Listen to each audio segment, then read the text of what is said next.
Today on NewsWatch, looking for answers. See the latest developments as investigators uncover clues in the Orlando mass killing. Plus, our Middle East Bureau Chief breaks down why radical Islam had everything to do with the attack. And China's Christians used to dream of the day when God's Spirit moved upon their nation. See how those dreams are coming true 24 hours a day.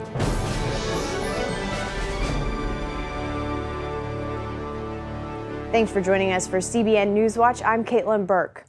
Investigators are focusing on the shooter's wife as they dig in for answers in the terrorist shooting at an Orlando nightclub. Officials are trying to determine if she had information that could have prevented the horrific attack. They say Omar Mateen's wife could face criminal charges in connection to the massacre. Charlene Aaron has the story. Federal prosecutors have convened a grand jury to investigate Noor Salman. The FBI has interviewed her in the days since Sunday's deadly mass shooting that killed 49 and wounded 53. Officials say Salman knew of her husband's deadly plans and did nothing to stop him, and allegedly went with her husband to buy ammo prior to the attack, and had recently gone to the Pulse nightclub with him at least once. And the shooting has raised terrorism as a major political issue once again. Hours after the attack, Donald Trump said the president should resign for refusing to use the words radical Islamic terrorism. This Orlando attack was just absolutely horrendous, and yet he still doesn't even use the word of radical Islamic terror. Tuesday, the president fired back. There's no magic to the phrase radical Islam. It's a political talking point. It's not a strategy. Not once has an advisor of mine said, man, if we really use that phrase, we're going to turn this whole thing around. Not once. And he went on. They know full well who the enemy is. So do the intelligence and law enforcement officers who spend countless hours disrupting plots and protecting all Americans, including politicians who tweet. Trump responded during a rally in Greensboro, North Carolina. And I watched President Obama today, and he was more angry at me than he was at the shooter. The level of anger, that's the kind of anger he should have for the shooter and these killers that shouldn't be here. With ISIS calling for attacks in America, the political battle over how to take on terrorism is certain to be a major issue all the way to November.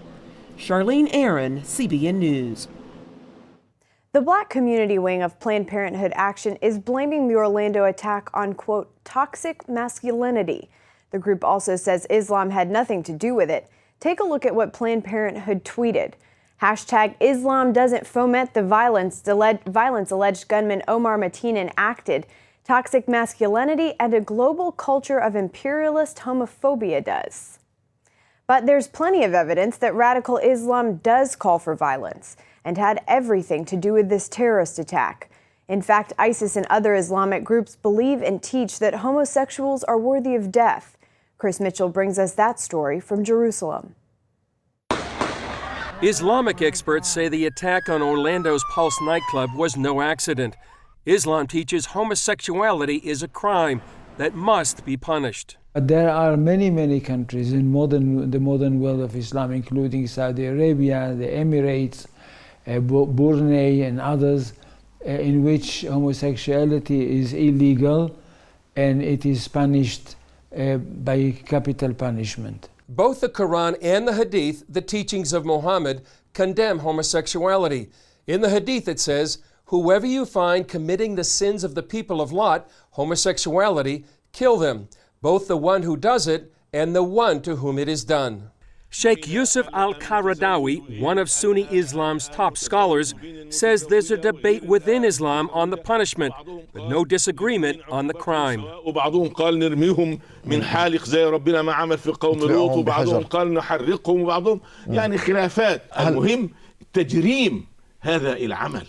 ISIS is very clear on the punishment. For example, in December 2014, near the border of Syria and Iraq, the terror group executed a man for homosexuality and quoted the Hadith in sentencing him to death. It said in part, the Islamic court in Al-Farad province sentenced the man who performed acts of the people of Lot, homosexual acts, to be cast off the highest place in the town and then stoned to death. In other instances, ISIS jihadists beheaded homosexuals. By targeting gay people, he has not just ISIS celebrating him, he will have groups that don't even like ISIS that are celebrating him and supporting him because of who he targeted. In terms of targeting gays, this is nothing new. The scale is new. Having this many people killed in one attack is new, but the idea of going after gay people is not new, and it's quite popular in the Muslim world, unfortunately. This Iranian imam, Sheikh Farouk Sekaleshvar, discussed the punishment for homosexuality during a 2013 appearance at the University of Michigan. Death is the sentence. I mean, look, there's nothing to be embarrassed about this. That death is the sentence. In an Islamic society where people want the law of Islam to rule, we have to execute it. Islamic scholar Moshe Sharon says the Orlando terror attack needs to be understood in the larger goal of Islam to rule the world. Now, it looks ridiculous when you say, look, Islam wants to rule the world. But as far as these people are concerned, this is their ideology.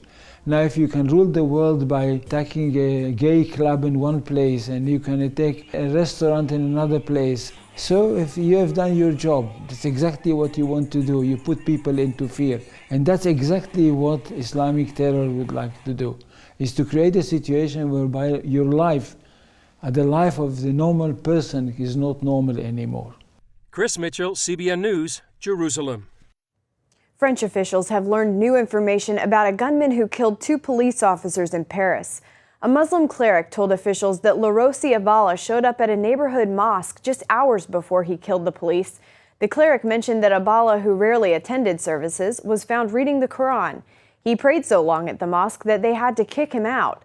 Abala has confessed to killing the off-duty police officials as he broadcasted video of the attack on Facebook. He also confessed that he was a former jihadi recruiter. Kansas will not force school districts to allow students to use restrooms of the gender they identify with.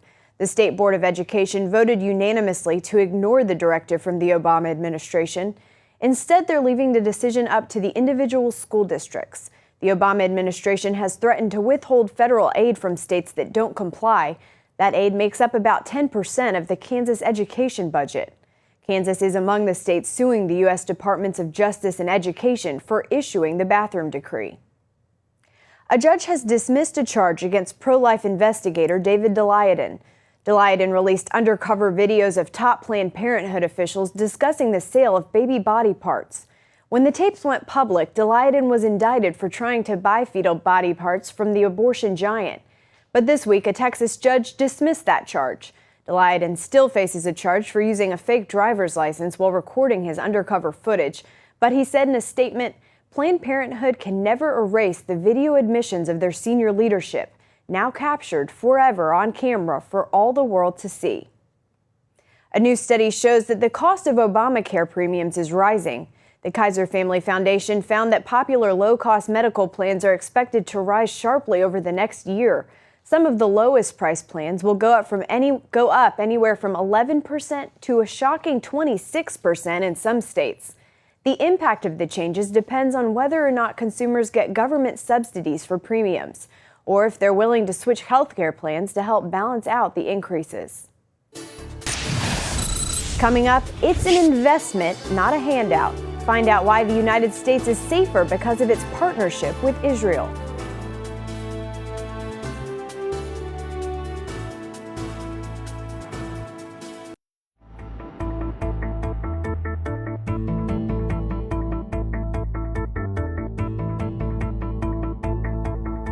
The U.S. sends more foreign aid to Israel than any other nation. Critics say it's too much, but it turns out the U.S. gets a significant return on its investment.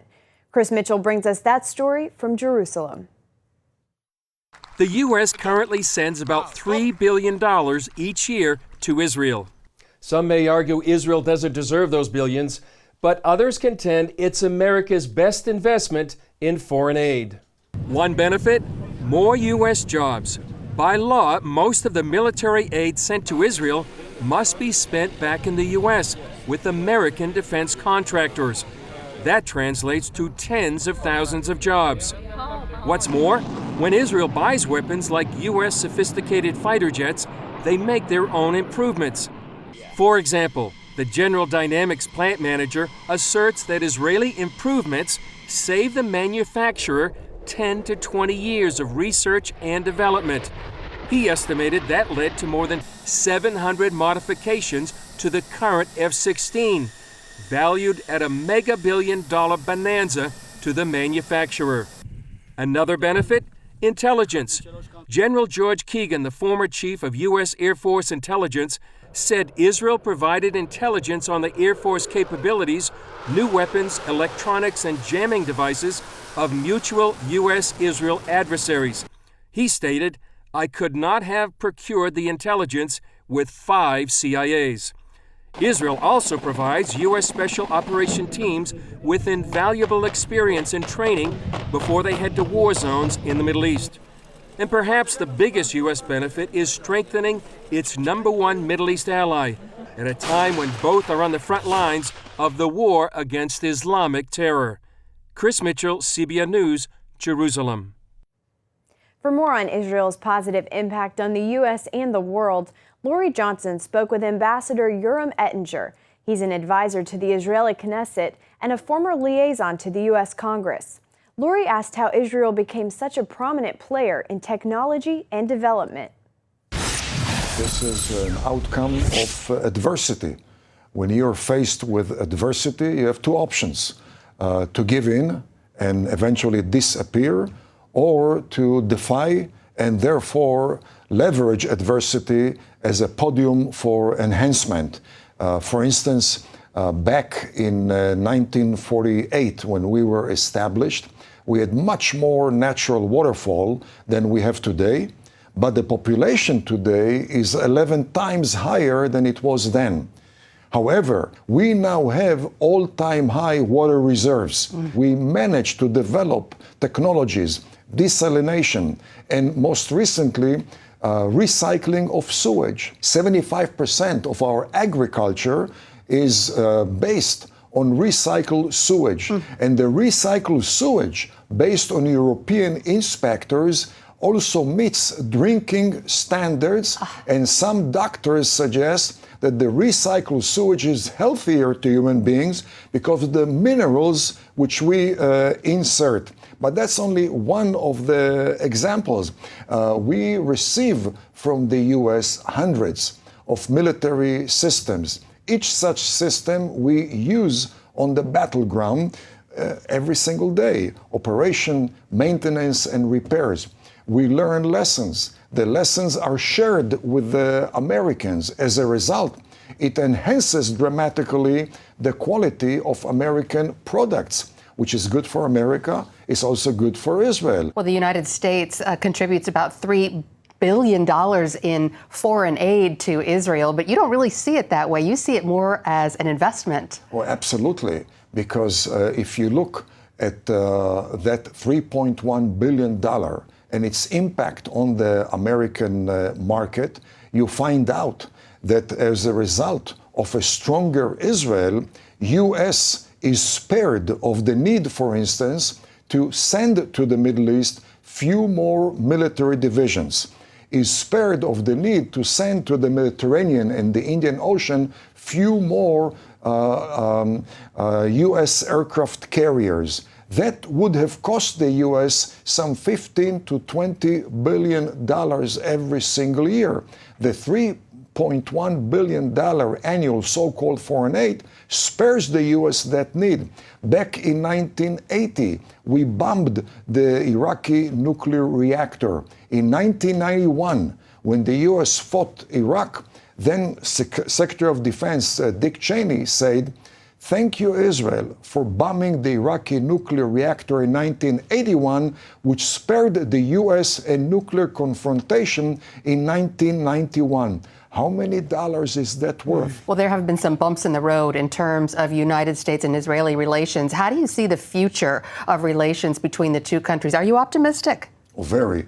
Bumps on the road is a human trait. We have bumps on the road in our marriage. We have bumps on the road in our friendships, in the classroom, in any business. So it is in international relations. But fundamentally, both countries have much more than mutual strategic interest, much more than mutual economic interest, but it's the faith and belief in God which is at the center of the American system and the Israeli system, and that is the major link that binds together the USA and Israel much more than any other two sets of countries in the world. Absolutely, and what a wonderful note to leave this on. Ambassador Yoram Ettinger, thank you so much for joining us and for your profound insights. Thank you very much. Up next, China is the world's largest communist nation, and soon it'll be the world's largest Christian nation as well.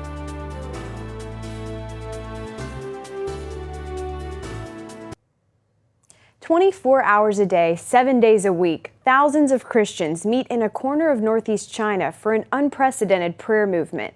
What started as a small gathering 6 years ago has become a nationwide prayer initiative, bringing together hundreds of Chinese churches.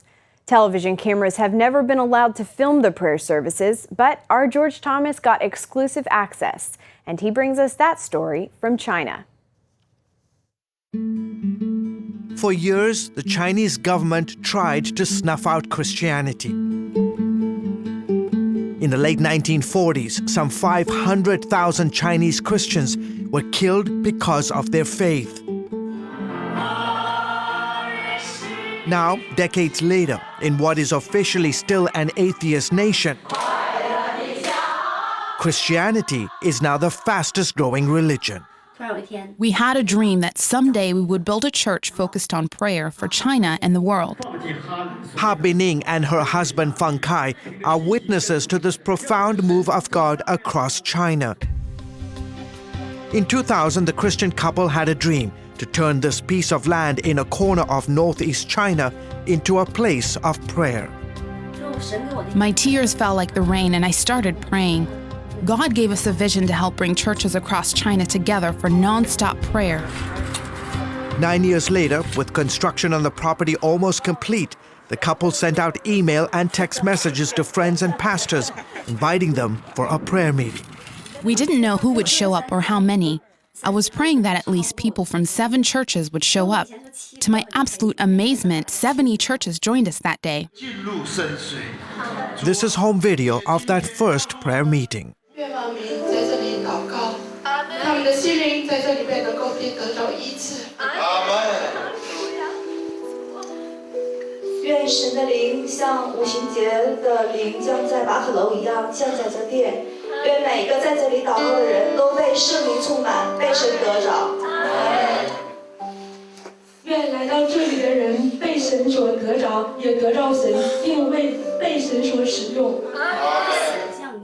We were overwhelmed at the response. It was totally beyond our expectations. The prayer center started June 2009. Since then, 617 churches from across China have signed up to pray 24 hours a day.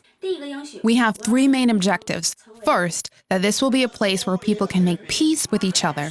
Second, that God will use this place for churches to repent and compromise with each other. And third, that this will be a place where people can make peace with God. Christians from more than 100 countries have also visited the prayer center. Every day we receive guests from around the world. It's so exciting to see people pray. These intercessors know God is doing something special in China.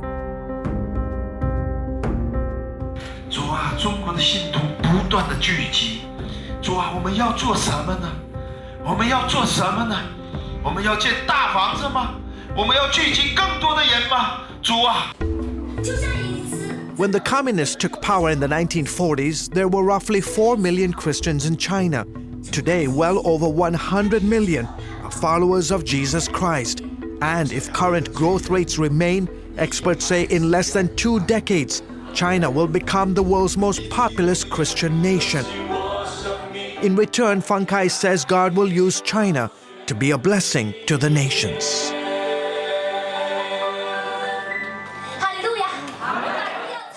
I believe our life as Christians should be a blessing to others. God said to Abraham, I will bless you. I will make your name great, and you will be a blessing. God blessed Abraham. He is blessing the Chinese church. Kai and others believe prayer initiatives like this have been key to church growth in China. 24-hour nonstop praying is not an easy task to accomplish, but it is a happy thing for us to do, to enjoy 24 hours of God's presence in prayer. Through prayers, our heart is broadened. We learn to care for others and for the world. As time goes by, prayers inspire us to love each other. In 2011, a new seminary and Christian business school were established on the grounds of the Prayer Center, training the next generation of pastors and business leaders to change China for Jesus Christ. For Ha Bining and her husband Fang Kai, this place is a God-given dream come true, to unite churches in China and help bring news of Christ's love to the ends of the earth. This is the core of Christianity. We are all on our knees, lifting our hands and praying that the gospel will continue to spread around the world and also here in China. George Thomas, CBN News, China. CBN's German 700 Club is celebrating 10 years of production. The first season of the show was produced in a studio in Nashville in 2006. Since then, production has grown and now operates out of Europe.